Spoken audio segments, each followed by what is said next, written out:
So the question is, a spherically symmetrical charge distribution is considered with charge density varying as, पीछे लिखा हुआ है, where r less than r is the distance from the center O as shown in figure, the electric field at point P will be। आपको P point पर electric field निकालना है और diagram जो है आपको कुछ इस प्रकार से दिया है। ये आपका स्पेयर है, ठीक है, ये सेंटर O है, इसका रेडियस r है, मगर इससे r डिस्टेंस दूर P पॉइंट पर आपको इलेक्ट्रिक फील्ड निकालना है, यानी इलेक्ट्रिक फील्ड निकालना इसके अंदर ही है।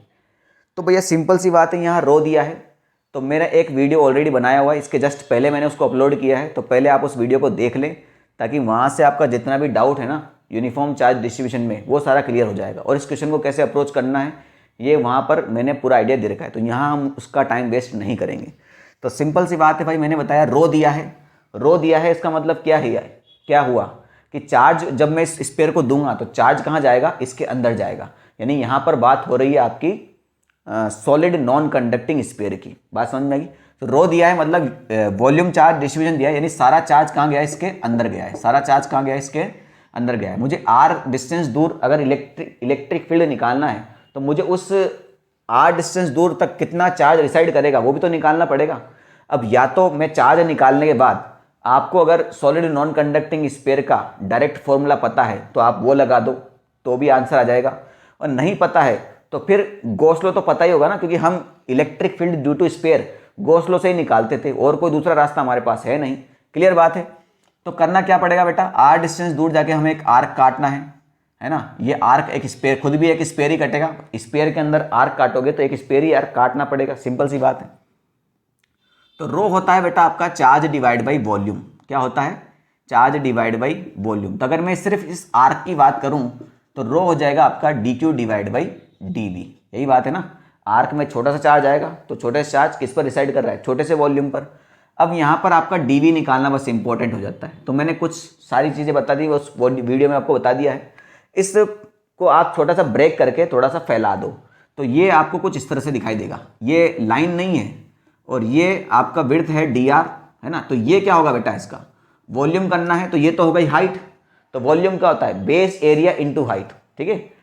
तो यहाँ पर बेस एरिया क्या होगा, स्पेयर है ना ये, तो बेस एरिया क्या होगा आपका 4 पाई आर स्क्वायर। वो वीडियो आप देख ले, वहाँ मैंने इसको सब कुछ एक्सप्लेन किया हुआ है। तो डी वी आ जाएगा आपका base area into height, 4 pi R square into D R. Clear है। तो आपका डी क्यू कितना हो गया, rho D V, rho D V. Rho कितना है बेटा आपका, R less than equal to R के लिए ये है, तो रो की जगह ये लिख देते हैं हम फटाफट, rho naught 3/4 minus R divide by R. तो ये तो हुआ आपका रो। डीवी, डीवी कितना निकाला बेटा अपन ने, 4 pi R square D are. दोनों तरफ इंटीग्रेट कर दो, आपका नेट चार्ज आ जाएगा। सेंटर पे आर की वैल्यू 0 हो जाएगी तो चार्ज भी कैसा हो जाएगा आपका, 0 हो जाएगा। इसकी हाँ, अब ध्यान रखें, हमें पूरा चार्ज नहीं निकालना है, हमें चार्ज निकालना है सिर्फ आर डिस्टेंस तक। तो हमें यहाँ पर कितना लेना पड़ेगा डिस्टेंस, ये आर लेना पड़ेगा, तो चार्ज कितना आएगा अपना, क्यू आ जाएगा।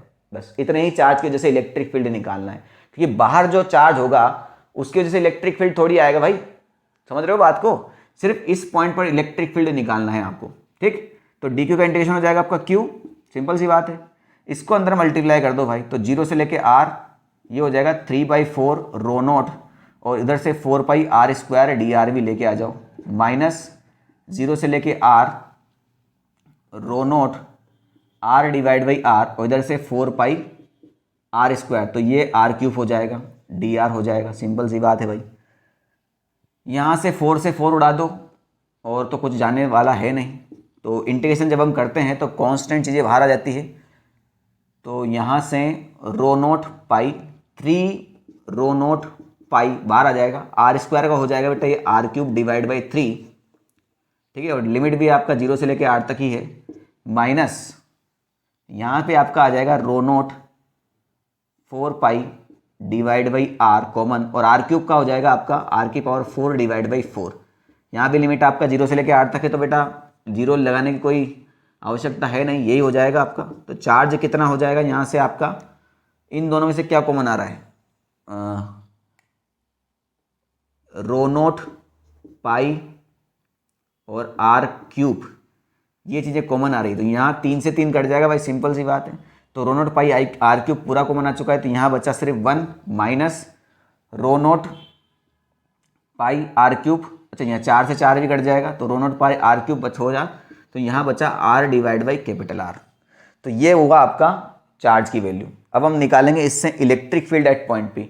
तो मैं आपको पहले ही बता चुका हूँ, इसके लिए हमें क्या करना पड़ेगा भैया, हमें गॉस लॉ यूज़ करना पड़ेगा। आपको डायरेक्ट फॉर्मूला पता हो तो ये चार्ज की वैल्यू आप उसके अंदर रख दो, आपका काम हो जाएगा, सिंपल सी बात है।